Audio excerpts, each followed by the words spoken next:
বাইকটা ওয়াশ করার পরে ভালোই লাগতেছে বাইকটা। আগে তো কাদা কুদা পড়ে মোড়ে এতদিন বৃষ্টিতে ভিজতে ভিজতে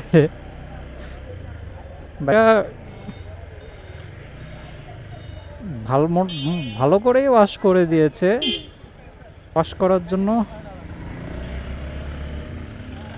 এখানে আসতে পারেন, তাহলে আশা করি আপনাদেরও অনেক সুন্দর করে বাইকটাকে ওয়াশ করে দিবে। ড্রেসটা বলার পরে তারপরে আরেকবার জিজ্ঞেস করে নিলাম, কারণ কনফিউজ যাতে না হন। সাংবাদিক এরিয়া কেউ কেউ জার্নালিস্ট এরিয়া দুইটাই বললেন, হ্যাঁ,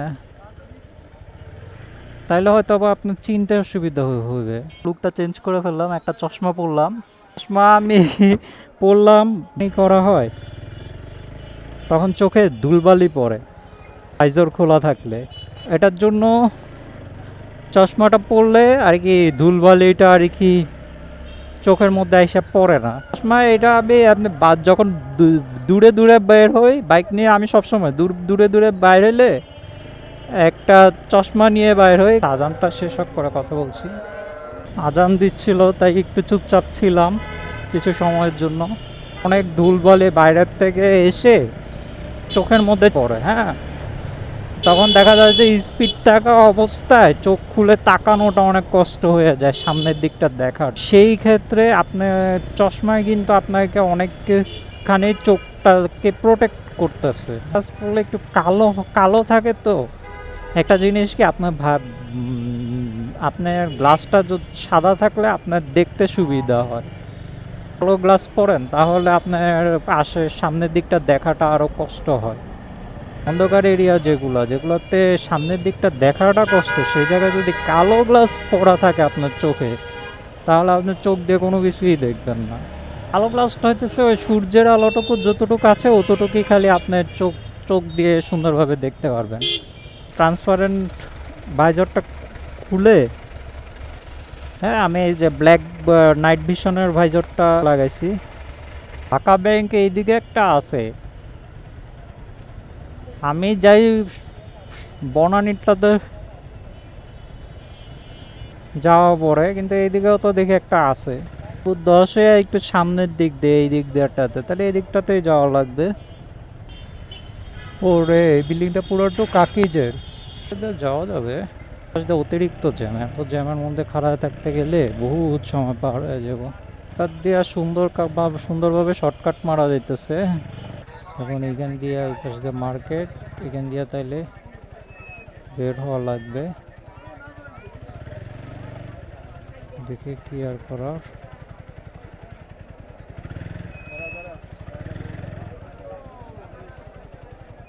মার্কেটের মাছের দিয়ে বের হয়েছে।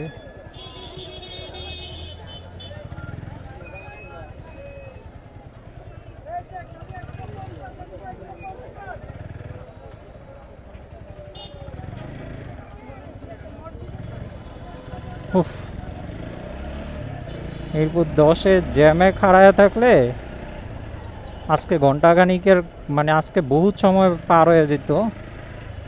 এর থেকে ভালো চিপা মারা যায় নাকি মানে একটু খুঁজে খাইজে দেখলাম না মারা গেছে। কোন দিক দিয়ে ঘুরাও তুমি? এদিক দিয়ে কোনাকুনি কোন দিকে যাও? আমাকে জ্যাম বাজাইতেছো, যাইতে পারবো না, কারো মানুষজনও যাইতে পারবো না ঠিকঠাক মতো। ওই দিক দিয়ে কত জ্যাম, সব রিক্সাওয়ালারা এই দিক দিয়ে ঘুরাই দিব। এবার ঠিক আছে।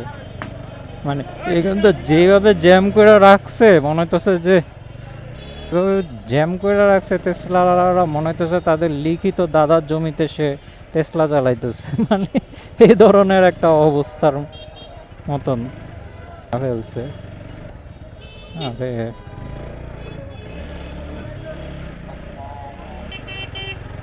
টেসলাদের এত বিশাল বড় একটা মিরর টেসলার ভিতরে, তারপরেও পিছন থেকে কে আসতেছে না আসতেছে এটা যদি না দেখতে পারে তাহলে মিরর লাগে আর লাগে। সব কিছু স্পষ্ট দেখা যাইতেছে এত বড় একটা মিররে। পিছনে কে আছে না আছে, কে ঘুরতেছে না ঘুরতেছে। তারপরেও একটু লাগাইবো, কারণ তাদের কোনো ক্ষতি হইব না টেসলাতে ধাক্কা লাগবে। আর তাদের খালি লোহার বডি, এগুলো ঝালাই দিয়া লাগান যাইব। আর বাকি যাদের গাড়ি প্লাস্টিকের বডি, সেসব গাড়ি তো ফাইটে যাইব। তাদের লোহার বডি দেখা তারা সুযোগ সুবিধা বুঝতেছে। আর বাকি গাড়িগুলো যেসব গাড়িগুলো, বাকি গাড়িগুলোতে তো বলতে গেলে প্লাস্টিকের বডি, সেগুলো তো তো তো ফাটবে, সেগুলো তো আর ঝালাই কইরা আবার ফিটিং ফাটিং করার ব্যবস্থা নেই। তো তাদেরটা তো ঠিকঠাক মানে ফিটিং ফাটিং করার ব্যবস্থা আছে, তাদের তেমন অসুবিধা হইতেছে না।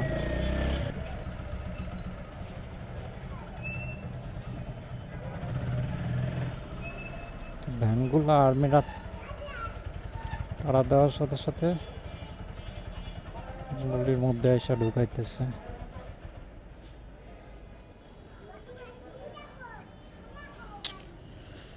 আরে আসবার পথেই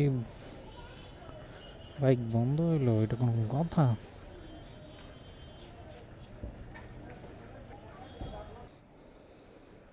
হ্যাঁ, স্টার্ট বন্ধ হয়ে গেছে। সামনে এইখান পর্যন্ত আসছে, আর এই যে এইখান থেকে বন্ধ হয়েছে। না না না, তেল ওই দিন ভরাইছি, কালকেই ভরাইছি।